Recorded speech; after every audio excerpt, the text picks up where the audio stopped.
एकादशी की इस विलंब संदर्भ में सभी गुरुजनों का, सभी सदस्यों को, सभी साधकों को भरपूर आशीर्वाद, बहुत आशीर्वाद।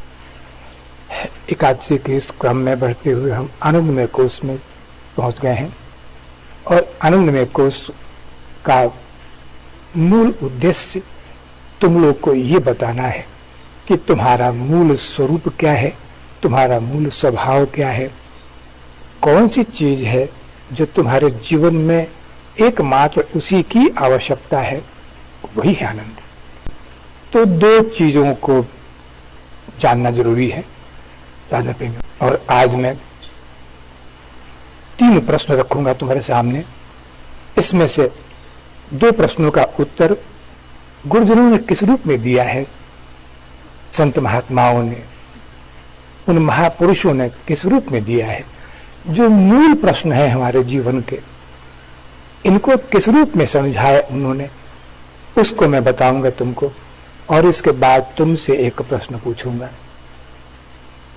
इसका उत्तर तुमको अपने अंतःकरण में जाकर देना है। ये आनंदमय कोष इन सब चीजों की गहराई में जाकर तुम सबसे पूछता है कि अगर तुम ये समझ चुके हो कि तुम कौन हो और उद्देश्य क्या है, मानता हूं कि अभी तक तुमने इसका अनुभव नहीं किया है। तुमने शब्दों में सुना और गुरुजनों के उद्देश्य को जाना कि वो तुम्हें क्या देना चाहते हैं, कहां तक तुमको अनुभव कराना चाहते हैं। तो इस प्रश्न का उत्तर तुमको अपने अंतःकरण में देना ही है।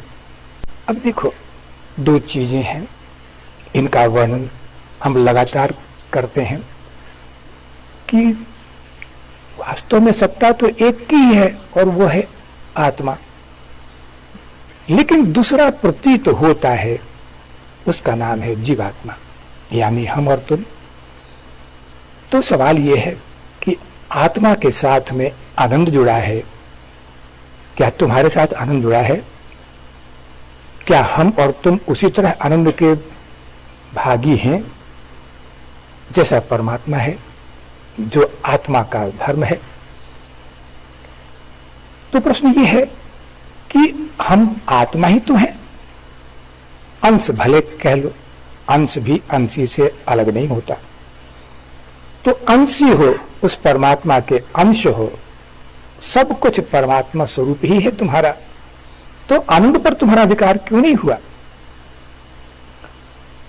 तो पहला प्रश्न साधक, आज ये हमको जानेंगे हम लोग कि इन प्रश्नों का उत्तर हमारे हृदय में बार बार उठता है कि हम आनंद को क्यों नहीं पहचान पाते, आनंद को हम क्यों नहीं भोग कर पाते।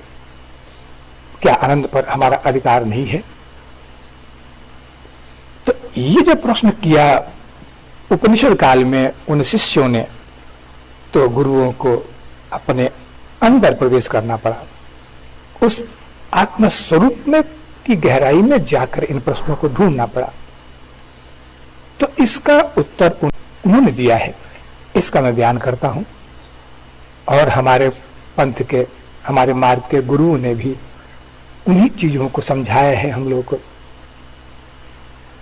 प्रश्न ये है कि हम जानते हैं कि संसार में 2 चीजें हैं, आनंद और सुख और दुख, और उसके भोक्ता 2 हैं, एक आत्मा है यानी ईश्वर और एक जीव है।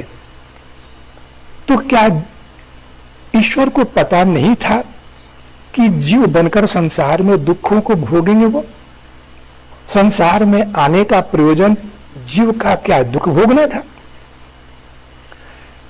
और अगर हम ये मान लें कि ईश्वर अज्ञानी है तो उन्हें इसका ज्ञान नहीं था, तो ये हमारी भूल होगी, ये हमारा ज्ञान बोलेगा। परमात्मा सब ज्ञानों का भी ज्ञानी है और अज्ञान तो उनके स्वरूप में है, उसी अज्ञान से ज्ञान की उत्पत्ति हुई है। तो ऐसा परमात्मा इस भूल को कैसे कर सकता है? लेकिन भूल तो हुई। सवाल यह है कि हम जीव बनके, हम माने वही आत्मा ही जीव बनके संसार में आती है, जीव आत्मा के रूप में। और जीवात्मा बनते ही हम परमात्मा के आनंद से वंचित हो जाते हैं। तो क्या पड़ी थी परमात्मा को जीव बनने की? हम तो अपने स्वरूप में उस आनंद का भोक्ता थे, हम उसी आनंद में भोग कर रहे थे।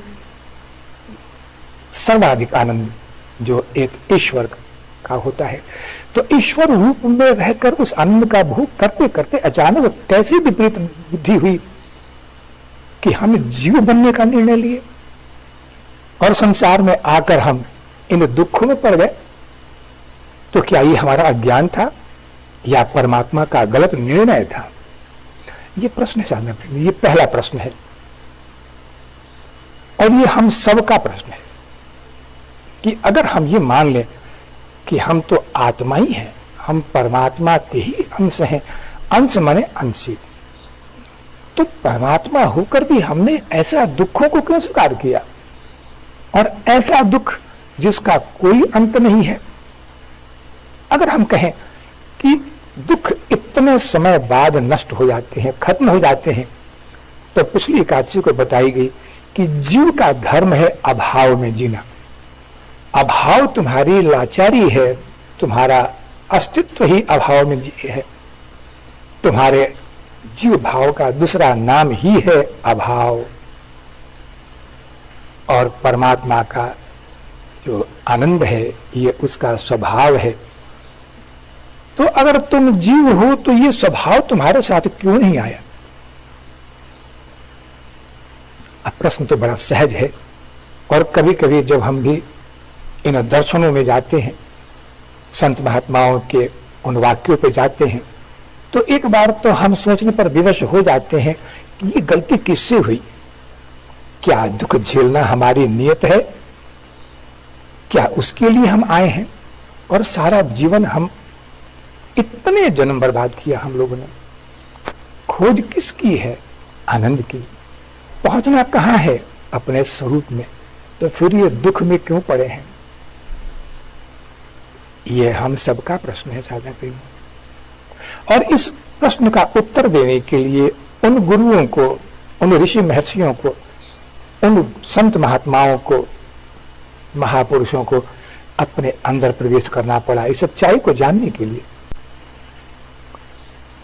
तो प्रश्न जब ऐसा होता है कि संसार में सिर्फ दुख ही है जीव के लिए, इस दुख से कभी त्राण नहीं है उसका, कभी छुटकारा नहीं है, तो फिर संसार में आकर क्या दुख के लिए आया? जो कि कौन आने वाला है? परमात्मा ही है वो। तो गुरुओं ने कहा है कि ये सिर्फ सोचना भूल है। परमात्मा ने ये निर्णय इस रूप में कभी नहीं लिया। और निर्णय कैसे ले सकता है वो? सोचो जरा। उनका उत्तर सिर्फ इतना है कि न ये संसार है, न ये दुख है, न जीव भाव कुछ है, कुछ तो नहीं है। ये कैसा है फिर? अब मैं तुमसे पूछता हूं कि अगर तुम एक उपन्यास के लेखक हो, तुमने एक कहानी लिखी, तुम कहानी लिखने बैठते हो तो पात्रों का चयन करते हो, तो फिर एक उसका नायक होता है, एक सहनायक होता है, एक नायिका होती है, उसमें खलनायक भी होते हैं। तो तुमने पात्रों का चयन किया और उनको अपना अपना जैसे कि पात्र दे दिया, पात्र का। अब वो पात्र तुम्हारी कहानी के अनुसार तुम उस पात्र को नचाते हो, जो पात्रता उसको मिली है उसके अनुसार वो न्याय करता है। अगर वो पात्रता में सही उतरा तो आनंद किसको मिलता है? लिखने वाले को, यानी तुमको मिला। अब तुमने कभी जाना कि क्या उस पात्र को वास्तव में दुख होता है? तुमने कभी जाना कि क्या वो पात्र वास्तव में है? ऐसा तो तुम सोचते भी नहीं हो। अगर सोचोगे तो भूल करोगे। तो साधना प्रेमी, क्या ऐसा नहीं है कि वो परमात्मा जो सारी लीलाओं का सूत्रधार है, वो एक कथानक के रूप में एक उपन्यास लिख रहा है, एक कहानी की रचना की है उसने, और उसमें पात्र बनाया उसने हम लोगों को। और कहा कि देखो, इस पात्र के साथ तुमको पूरा इंसाफ करना है, ईमानदारी से इस पात्रता को निभाना है, अपनी इच्छा को मत लादना इसमें।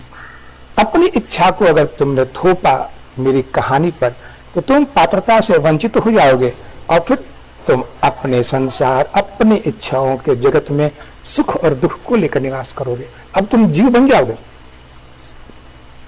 साधा प्रेम, अब उस पात्र से अगर ये पूछा जाए कि क्या तुम सच हो, क्या जिस जगत में उस लेखक ने तुम्हें दिया है जगह, इस कहानी में, इस उपन्यास में, क्या वो सत्य है?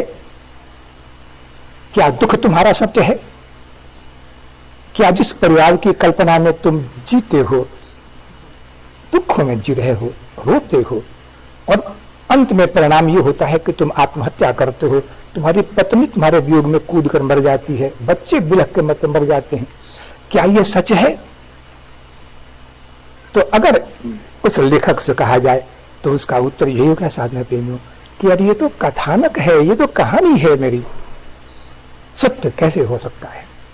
सत्य तो ये है कि जो पात्र है वही मैं ही हूं, मैं ही पात्र हूं, मैं ही दुखों को झेलने वाला भी मैं ही हूं। और जब मेरा पात्र बगावत नहीं करता है तो वो भी मेरा ही रूप है, मेरा ही स्वरूप है। तो साधना प्रेमियों, जरा जगो और इन चीजों को अनुभव करो संसार में कि एक सिर्फ एक उपन्यास परमात्मा ने लिखा है, कहानी लिखी है, एक शतरंज बिछा हुआ है, इसमें तुम सिर्फ मोहरा हो। अपने को मोहरा से अलग कुछ नहीं समझना, लेकिन मोहरा अगर उस कथानक के, उस नचाने वाले के, कठपुतली के जो नचाने वाला है, अगर उसकी पात्रता को सही रूप में निभाता है तो वो परमात्मा ही है, वो परमात्मा से अलग नहीं है। तो हम ईश्वर को दोष देते हैं, देश काल पात्र को दोष देते हैं, अपने भाग्य को दोष देते हैं। तुमने अगर अपने भाग्य को दोष दिया तो किसे तुम दोषी मानते हो? ईश्वर को, उस कहानी रचना करने वाले को दोष देते हो। तुम अगर गंदे शब्दों का इस्तेमाल करते हो तो किसको तुमने गाली दी है? उस परमात्मा को गाली देते हो। तुम सिर्फ उसके कहानी के पात्र हो। इसलिए प्रश्न ये था कि क्या ईश्वर को पता नहीं था कि जीव बन के दुख होगा? तो परमात्मा की पात्रता में दुख था, न कि सच्चाई में। इस संसार में न दुख है, न ये संसार है, न जीव भाव है, न प्रकृति है, न माया है, कुछ तो नहीं है। ये सारे के सारे, सारी चीजें एक रचना है परमात्मा के मानस पटल पर। उसका आनंद क्यों नहीं लेते? इसलिए बताया गया है कि दो ही चीजें हैं। गुरुओं ने बताया कि दो चीजों में निवास करो, या तो दृष्टा बनकर या सृष्टा बनकर। दृष्टा और सृष्टा यही तुम्हारी नियत है। एकमात्र दो में से एक का चयन करो और आनंद में रहो। या तो दृष्टा बन जाओ, इन सारी लीलाओं का दृष्टा बन जाओ, बस आनंद लो लीला का, या सृष्टा बन जाओ, यानी परमात्मा बनकर तुम खुद ही एक उपन्यास की रचना करो, सृष्टि की रचना करो, अनंत सृष्टियों की रचना करो। जैसे ये सारा जो ब्रह्मांड है, हजारों लाखों सूर्य हैं, सूर्य मंडल है, इन सब के सृष्टा तुम ही तो हो। तो तुम क्यों नहीं आनंद लेते? इसका आनंद लो। और फिर जब थोड़ा सा परिवर्तन चाहते हो तो एक कथानक के रूप में एक लीला का निर्माण करो और उसका आनंद लो। उस लीला के सारे पात्र गलत हैं, झूठे हैं। और जब पात्रता में अहंकार होता है तो जीव की सृष्टि होती है और फिर हम दोष देते हैं ईश्वर को, मिथ्या दोष लगाए। तो साधा प्रेमी, ये सृष्टा और दृष्टा, यही दो विकल्प हैं तुम्हारे सामने। सृष्टा बनना चाहते हो तो साधना करके इस आवरण को नष्ट करो और परमात्मा तक पहुंच जाओ, और नहीं तो दृष्टा बन के देखो, आनंद लो। पात्रता के उन चीजों पर मत जाओ कि मैं पात्र हूं, मैं गरीब क्यों बनूंगा, मैं अमीर क्यों बनूंगा, मैं बीमार क्यों बनूंगा। ये तुम्हारी पात्रता है, ये तुम्हारा पात्र है। तुम उस लेखक को, उस उपन्यासकार को तुम चुनौती नहीं दे सकते। ये उसका आनंद है। बस अगर तुमने उस पात्रता को स्वीकार कर लिया तो उस आनंद का भोक्ता सिर्फ परमात्मा ही नहीं बनेगा, तुम भी बनोगे और उसी रूप में आनंद का भोग करोगे। जीव भाव में रहकर ही तुम ईश्वर भाव को प्राप्त होते रहोगे। अब इस संसार में दो ही रास्ते हैं, या तो संसार में दृष्टा बन के साक्षी भाव में रहो और आनंद लो, या सृष्टा बनो। तीसरा कोई विकल्प नहीं है। देखो रामायण में तुलसीदास जी ने कहा है कि उमा दारु जोशित की नाई और सब ही न चावत राम गोसाई। हे पार्वती, दारू और ज्योतिष कहते हैं शतरंज और उसका पात्र, कठपुतली और उसका पात्र। तो कठपुतली और नचाने वाले दो नहीं है। उमा दारू जोशित की नाई, जैसे कठपुतली है और कठपुतली का नचाने वाला है, ये दो ही हैं। और सब ही नचावत राम गोसाई, इनको नचाने वाला कौन है? वही परमात्मा, वही भगवान राम, वही ईश्वर। तो कहां है इसमें दुख, कहां है सुख नाम की चीज? सिर्फ आनंद ही आनंद तो है। इसलिए थोड़ा सा अलग हटो। अब प्रश्न पहला अभी इस रूप में चल रहा है कि ऐसा क्यों निर्णय लिया भगवान ने। इसका समाधान गुरुओं ने और संत महात्माओं ने इस रूप में किया है कि कहां है संसार। पात्रता को अहंकार के सूत्र में मत बांधो, पात्रता को पात्रता रहने दो। जब उसमें अहंकार आएगा तो सृष्टि की रचना हो जाती है, तब वो ईश्वर नहीं रह पाता, तब पात्र जीव बन जाता है और ईश्वर से अलग होकर संसार के सुख दुख में भटकता रहता है, सारा जीवन भटकता है।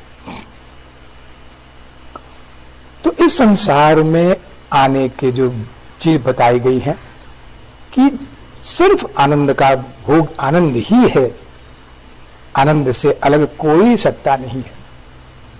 उस आनंद के दृष्टा बनो या सृष्टा बनो, यही विकल्प तुम्हारे सामने है।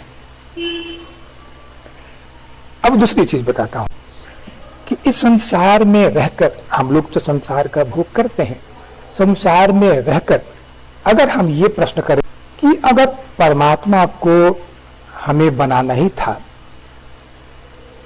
एक पात्र बनाया, तो पात्र बनके हम जीव बने।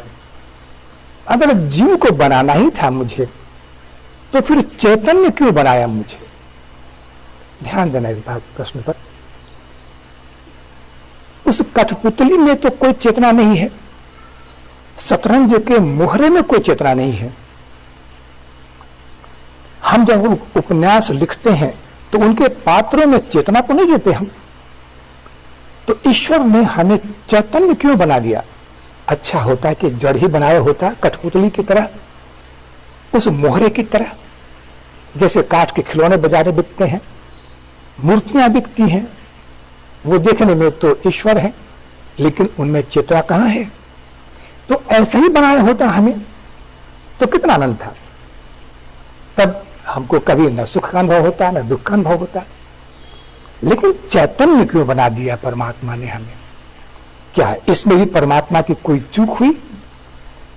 क्या ईश्वर यहां भी अज्ञानी बना? कोई बात नहीं है, वो लीला करे, लीला करना उसका स्वभाव है।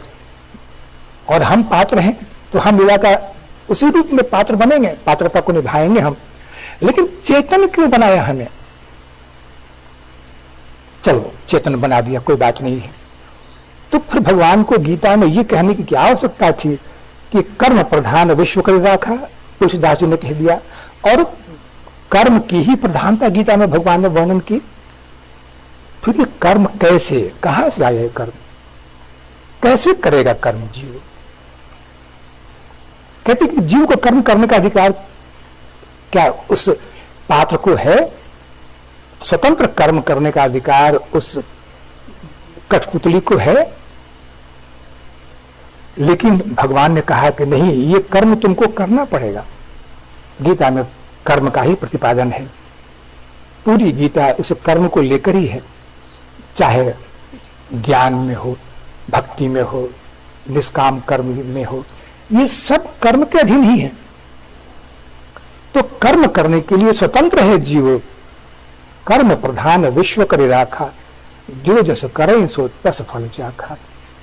फिर चेतन क्यों बनाया हमें, और कर्म की प्रधानता क्यों भगवान ने कही? अब ये बड़ा गूढ़ प्रश्न है समझ।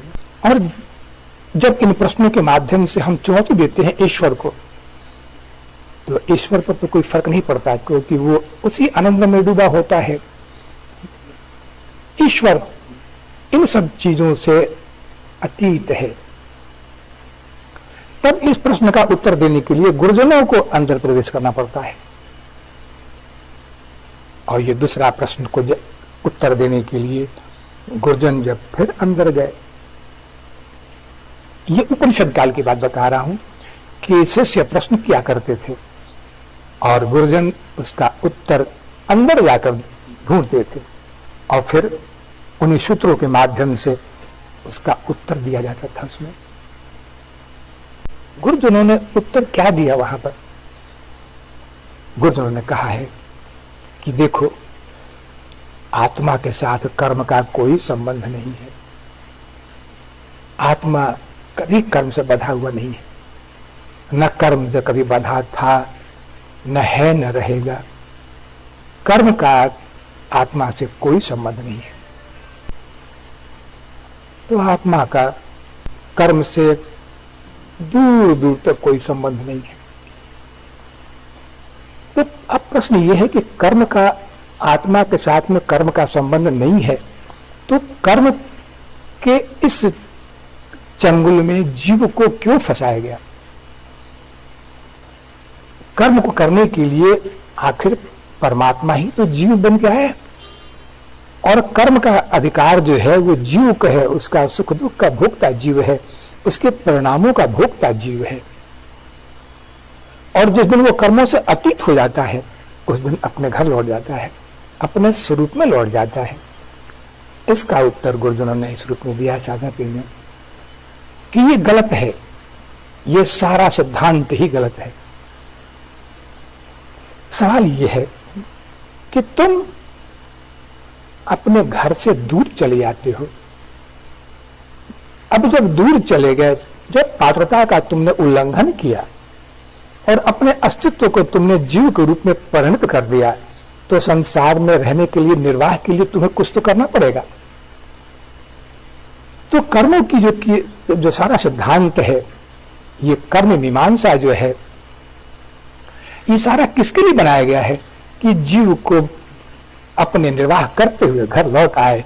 जिस पथ से वो विमुख हो चुका है, जो भटक चुका है, इन कर्मों के माध्यम से अपना गुजारा करते हुए घर लौट आए। इसके लिए कर्म बना है, न कि तुम्हारी इच्छाओं की पूर्ति के लिए बना है। उस कर्म पर तुम्हारी इच्छाओं का कोई अधिकार नहीं है, न था, न है, न रहेगा। जितनी भी जो कर्म मीमांसा, कर्म की जो जितनी व्याख्या की गई है, कर्म संहिता बनाया गया, पुराणों में इसका इतना वर्णन किया गया है, ये किसके लिए है? क्या ईश्वर के लिए है? नहीं, ये उस जीव के लिए है जो अपनी पात्रता को चुनौती देकर अलग हो गया अपने स्वरूप से। और जब तक वो भटकेगा, तब तक उसको जिंदा रहने के लिए कुछ तो सहारा चाहिए। तो कहा गया कि अपने घर तभी लौटोगे जब इन कर्मों को, जो धर्म ग्रंथों ने बताए हैं कर्म करने का, कर्म, अकर्म, विकर्म, इनमें जो कर्म है और अकर्म है, कि ईश्वर को अर्पण करके कर्म करो तो अकर्म हो जाएगा। वो अकर्म भी कर्म है, कर्म भी अकर्म है। तो ये नियम कर्मों के साथ बनाया गया इसलिए कि तुम इनका पालन करते हुए घर लौटो, न कि वही फंसे के रह जाओ। लेकिन अगर तुमने कर्मों का उद्देश्य माना है कि संसार में और लंबे अवधि तक रहेंगे और सुख का भोग करेंगे, विषय भोगों में रहेंगे, तो तुम्हारे प्रत्येक कर्म तुमको बांधने के लिए सक्षम है। ये सारे कर्म से तुम खुद को बांधते चले जाते हो, जैसे कि रेशम का जो कीड़ा होता है अपने ही मुंह से निकले हुए रस से खुद को बांधता रहता है। तो कर्म की जो मीमांसा है, कर्म का जो उत्पत्ति की गई है तुमको मुक्त करने के लिए, लेकिन तुम उसका उपयोग करते हो खुद को बांधने के लिए। इसमें कहां है ईश्वर का दोष? आत्मा के साथ कर्मों का कोई संबंध नहीं है। अगर तुम आत्मा होते, शुद्ध आत्मा होते, तो कर्म कभी तुमको बांध नहीं सकते थे। लेकिन तुम अपनी पात्रता से अलग होकर अपने अस्तित्व को अलग तुमने रखा, अपने आप को अहंकार के वशीभूत हो। तो उसी परमात्मा ने जो तुम्हारा मूल स्वरूप है, उसने कुछ कर्मों को, कर्म कहते हैं दिशा निर्देश, उसने एक रास्ता बता दिया तुमको कि भटक गए हो, कोई बात नहीं है, बस आ जाओ मेरे पास।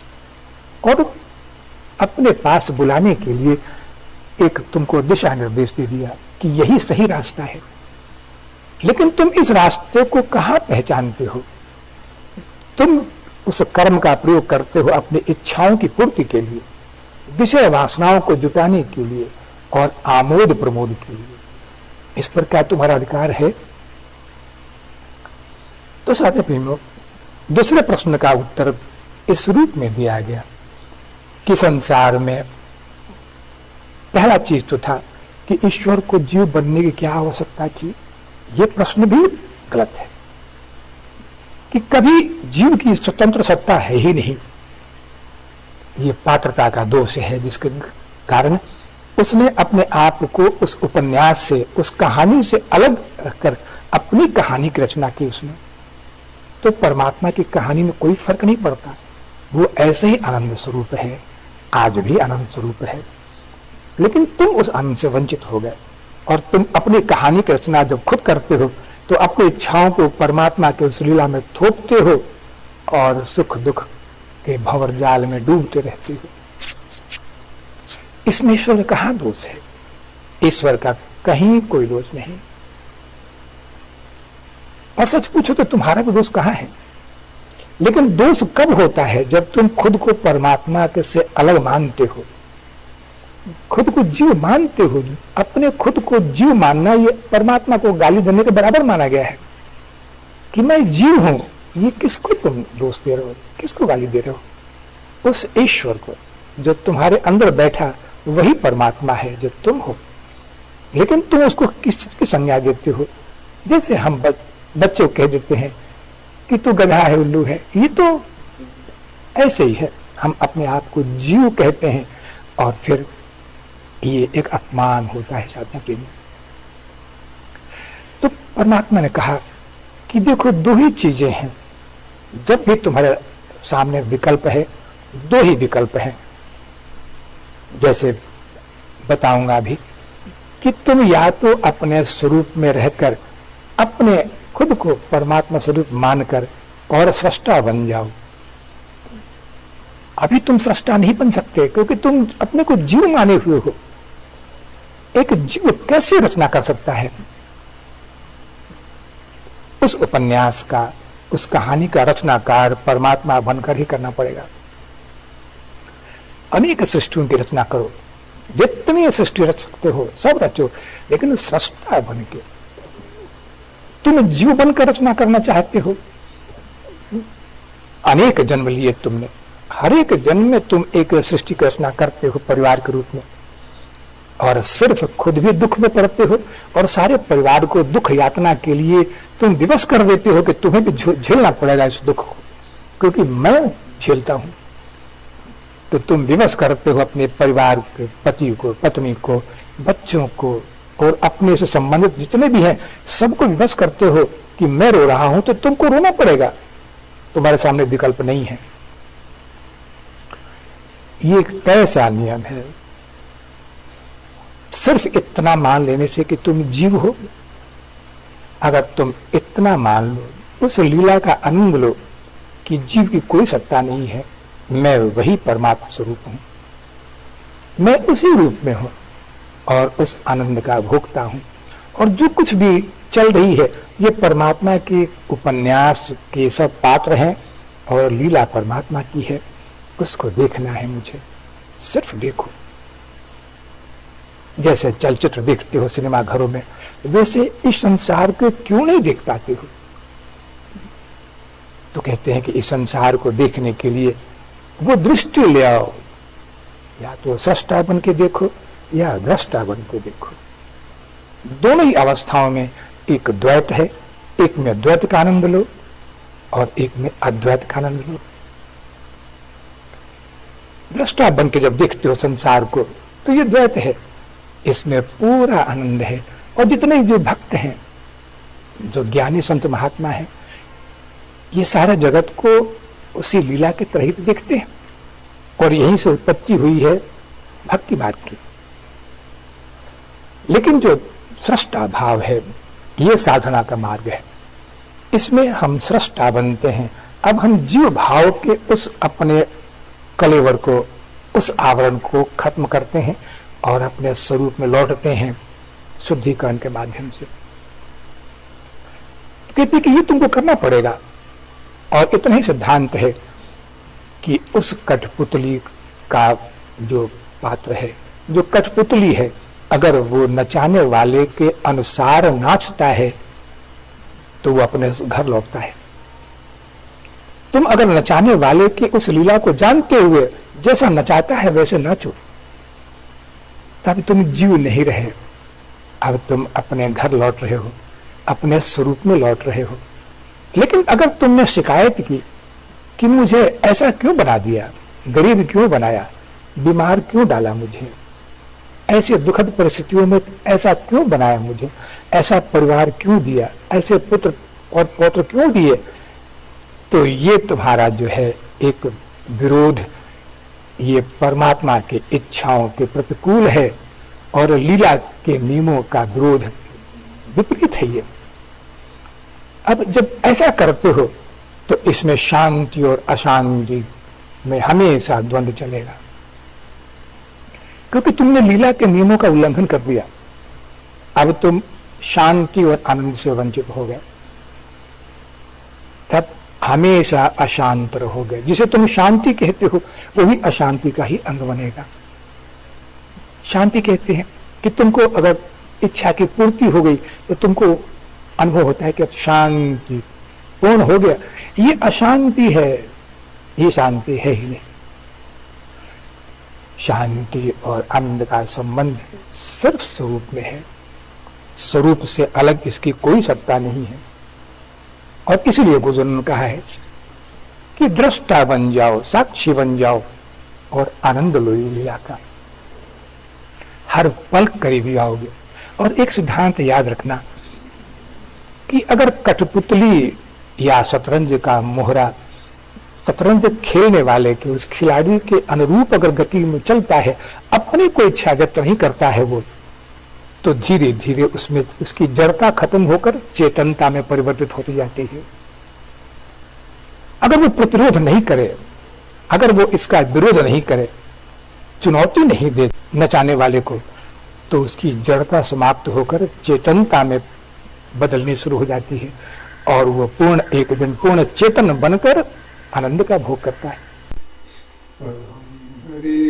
तो पारे कुमूल दास भवतास विभूय मनः स्मरेतास अतेर्मास्ते गृहीत वाक् कर्म करोतु कायः न नाकपृष्ठं न च पारमेष्ठ्यं न सार्वभौमं न रसाधिपत्यं न योगसिद्धिर्पुनर्भवं वा समञ्जसत्वां विरह्यकाङ्क्षि अयाति पक्षा इव मातरं खगा स्तन्यं यथा वत्सतराक्षधारता प्रियं प्रियेव विसितं विषण्ण मनोरविन्दाक्षिदिदीक्षिते त्वां ममोत्तमश्लोक जनेषु सख्यं संसारचक्रे भ्रमतः स्वकर्मभिः त्वन्माययात्मा मल्लार्गे स्वशक्तिचित्तस्य न नाथो भूयात् अहं हरितो पादे कुमूल दासानुदास भवितोऽस्मि भूः